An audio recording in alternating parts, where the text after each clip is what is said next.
ST महामंडळाने त्यांच्या अनेक योजनांमध्ये मोठे बदल करणारे नियम उद्यापासून लागू करण्याचं निश्चित केलेलं आहे। यातील काही नियमांची अंमलबजावणी सुरू देखील झालेली आहे आणि हे नियम माहीत नसल्यामुळेच एसटी मध्ये अनेक महिला आणि ज्येष्ठ नागरिक कंडक्टर सोबत भांडताना दिसून येतात। त्यांचे तसे व्हिडिओ हे सोशल मीडियावरती सुद्धा व्हायरल होत आहेत। तेव्हा या नियमांची माहिती करून घ्या, हे नियम जाणून घ्या। सर्वात पहिली आणि महत्वाची गोष्ट, महिलांना सरसकट 50% एसटी प्रवासामध्ये सूट देणारी योजना 2 वर्षांपूर्वी मुख्यमंत्री एकनाथ शिंदे यांनी सुरू केली होती। मार्च महिन्यामध्ये 2023 सालामध्ये ही योजना सुरू झाली आणि महिलांना सरसकट 50% सूट मिळू लागली। तुम्हाला ठाऊक आहे का की 0 ते 5 वयोगटापर्यंत आपल्याला कसलंही तिकीट लागत नाही। म्हणजे ज्या मुलांचं वय 5 वर्षाच्या आत आहे त्यांना तिकीट लागत नाही। ज्यांचं वय 5 वर्ष ते 12 वर्ष आहे अशा मुलांना निम्म तिकीट भरावं लागतं आणि 12च्या पुढे मात्र फुल तिकीट चालू होतं। अशा वेळी एसटी महामंडळानं महिलांसाठी एक सरसकट योजना सुरू केली की वय कितीही असू द्या, तुम्हाला प्रवासामध्ये आम्ही 50% सूट देत आहोत। निम्म्या तिकिटात तुम्ही प्रवास करा।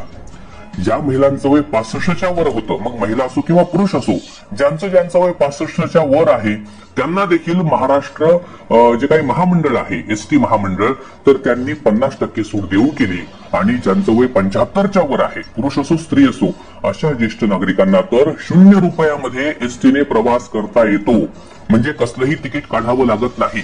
परंतु आता याच सर्व कारणांमुळे एसटी मध्ये प्रचंड गर्दी होऊ लागलेली आहे। प्रवाशांना विनाकारण मनस्ताप होतोय। तासन तास बस स्थानक आहे, बस स्टँड आहे, त्या ठिकाणी थांबावं लागतं। जरी थांबलं, मोठ्या प्रमाणावरती गर्दीचा लोंढा येतो, उभं राहून प्रवास करावा लागतो।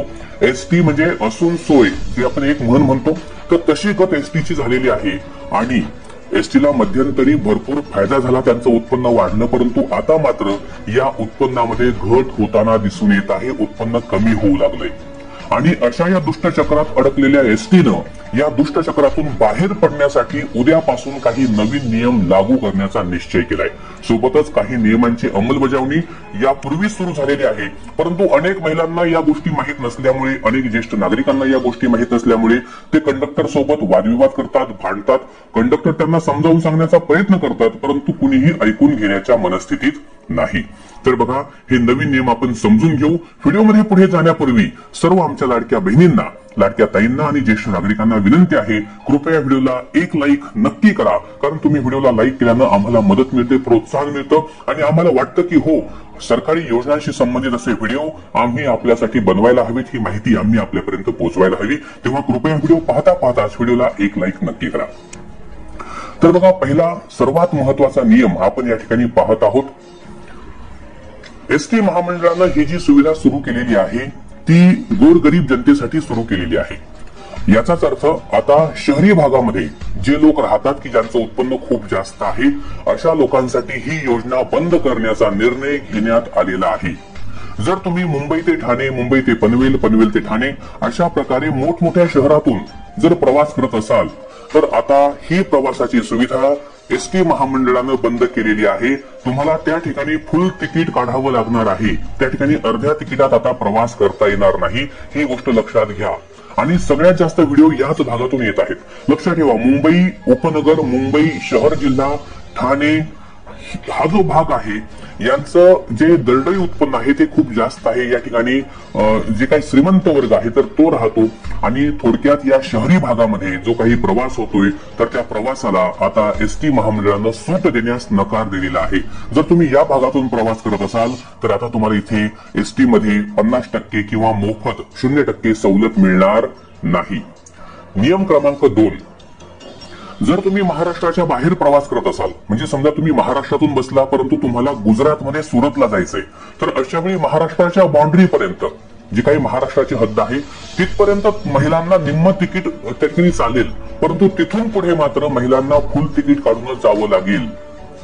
जर एखाद्या ज्येष्ठ नागरिकाला इथून सुरतला जायचं आहे तर महाराष्ट्राची हद्द आहे तिथपर्यंत त्याला मोफत प्रवास करता येईल, परंतु तिथून पुढे मात्र त्यांना फुल तिकीट काढून जावं लागणार आहे। त्या ठिकाणी कसलीही सवलत मिळणार नाही, हे कृपया लक्षात ठेवा। आता सुरत हे फक्त एक उदाहरण आहे. जर तुम्हाला इंदोरला जायचं की जे मध्य प्रदेशमध्ये आहे, इंदोरला जायचंय, किंवा तुम्हाला या ठिकाणी खाली जे काही कर्नाटकचं बँगलोर आहे, तुम्हाला जर बँगलोरला जर त्या ठिकाणी जायचं असेल तर महाराष्ट्राच्या सीमेपर्यंत तुम्हाला जी सवलत आहे ती सवलत मिळेल. तिथून पुढे मात्र तुम्हाला फुल तिकीटच काढावं लागणार आहे. तिसरी महत्वाची गोष्ट, अनेक लोकांनी एसटी महामंडळाची फसवणूक सुरू केल्याचं महामंडळाच्या लक्षात आलेलं आहे. आता ही फसवणूक नक्की कशी झाली तर एक उदाहरण तुम्हाला सांगतो.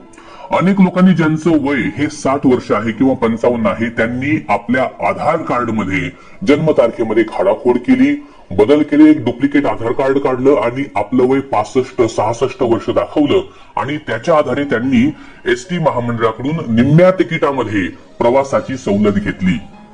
अनेकांनी आपलं जे पॅन कार्ड आहे तर ते बदललं, जो आपला वाहन परवाना आहे, लायसन्स आहे, ड्रायव्हिंग लायसन्स, त्याच्यामध्ये त्यांनी अशा प्रकारे खाडाखोड करून या योजनेचा गैरफायदा घेतला. तेव्हा या सगळ्यांना चाप बसवण्यासाठी आता याच्याही पुढे जाऊन आता ज्यांचं वय 65च्या आत होतं त्यांनी 65 दाखवलं, ज्यांचं वय 65 ते 75च्या मध्ये होतं म्हणजे 65, 66, 70, 72, त्यांनी अजून त्याच्यामध्ये 5-6 वर्ष वाढवले आणि स्वतःचं वय 75-76 दाखवलं आणि 0 रुपयामध्ये प्रवास सुरू केला. काही भामटे तर असेही निघाले ज्यांनी स्त्रीचा वेश धारण केला, म्हणजे साडी वगैरे किंवा जे काही म्हणजे स्त्रीचे जे काही ड्रेस असतात, वस्त्र असतात, तर तशी वस्त्र परिधान करून स्त्रीचं रूप घेतलं आणि मोफत प्रवास केला. अशाही अनेक घटना उघडकीस आल्या. अशा अनेकांना त्या ठिकाणी एसटी महामंडळानं चाप देखील बसवला. परंतु आता हे सगळं एसटीच्या ज्याला म्हणतो की सहनशक्तीच्या पलीकडे चालले आणि म्हणूनच अशा सगळ्यांसाठी एसटी महामंडळानं स्मार्ट कार्ड ही योजना आणलेली आहे. खरं तर ही योजना आधीच चालू होती, परंतु एसटी महामंडळाकडे तंत्रज्ञान नव्हतं, एसटी महामंडळाकडे ज्याला आपण म्हणतो की एक टेक्नॉलॉजी नव्हती आणि त्यामुळे ही योजना बारगळली. परंतु आता मात्र एसटी महामंडळाचं उत्पन्न घटत चाललंय आणि आता कोणताही पर्याय उरलेला नाही. एसटी महामंडळानं स्मार्ट कार्ड योजना लागू केली आणि जर तुमच्याकडे स्मार्ट कार्ड असेल तर आणि तरच तुम्हाला आता निम्म्या ज्याला म्हणतो की हाफ तिकिटामध्ये किंवा 0 मूल्याच्या तिकिटामध्ये प्रवास करता येईल. आता हे स्मार्ट कार्ड तुम्ही घरी बसल्या सुद्धा काढू शकता. जर तुम्हाला जाणून घ्यायचं असेल की स्मार्ट कार्ड घर बसल्या अगदी मोफत कसं काढायचं तर आम्हाला कमेंटमध्ये स्मार्ट कार्ड असं नक्की लिहून पाठवा आणि व्हिडिओला लाईक सुद्धा करा. तर बघा, स्मार्ट कार्ड आपल्याला काढावं लागेल. इथून पुढे आधार कार्डवर किंवा जे काय तुमचं पॅन कार्ड आहे किंवा वाहन धारक परवाना आहे, लायसन्स आहे, आता याच्यावरती तुम्हाला सूट मिळणार नाही. तुम्हाला प्रॉपरली हे स्मार्ट कार्ड दाखवावं लागेल. स्मार्ट कार्डवर सगळी तुमची माहिती नमूद असेल, तुमचं वय किती आहे, तुमची काही म्हणजे तुम्ही लेडीज आहात की जेंट्स आहात, सगळं त्याच्यामध्ये नमूद असेल आणि त्यावरून तुमची ओळख पटणार आहे. आणि म्हणून हा एक नवीन नियम एसटी महामंडळानं सुरू केला आहे, जेणेकरून एसटी महामंडळासोबत कुणीही धोकाधडी करू नये, कुणीही त्या ठिकाणी एसटी महामंडळाला लुटू नये. तर हा महत्वाचा नियम त्या ठिकाणी सुरू झालेला आहे.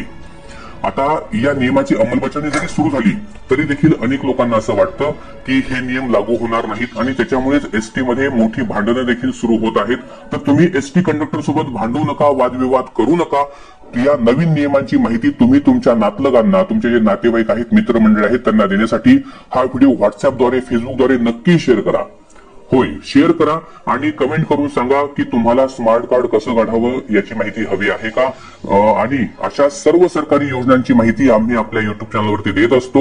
एक एक योजना महत्वाची आहे. अनेक महिलांनी त्या ठिकाणी शिलाई मशीन मोफत मिळवलेले आहेत, भांड्यांचा सेट त्यांना मिळालाय. सोबत अनेक महिलांनी तर जे काही मोफत सूर्यचूल आहे तिचाही लाभ घेतलेला आहे. सूर्यचूल मिळते, अगदी मोफत मिळते, त्यावरती आपला स्वयंपाक होतो. 1ही रुपया वीज बिल भरण्याची गरज नाही, गॅस संपत नाही. अतिशय सुरक्षित अशी सूर्यचूल जर तुम्हाला हवी असेल कमेंटमध्ये लिहा सूर्यचूल आणि आम्ही तुम्हाला तो व्हिडिओ तुमच्यापर्यंत नक्की पोहोचू किंवा त्याची लिंक तुम्हाला शेअर करू. तर ते लिहा. आणि हो, बांधकाम कामगार योजना सुरू आहे, त्याचे फॉर्म नक्की भरा.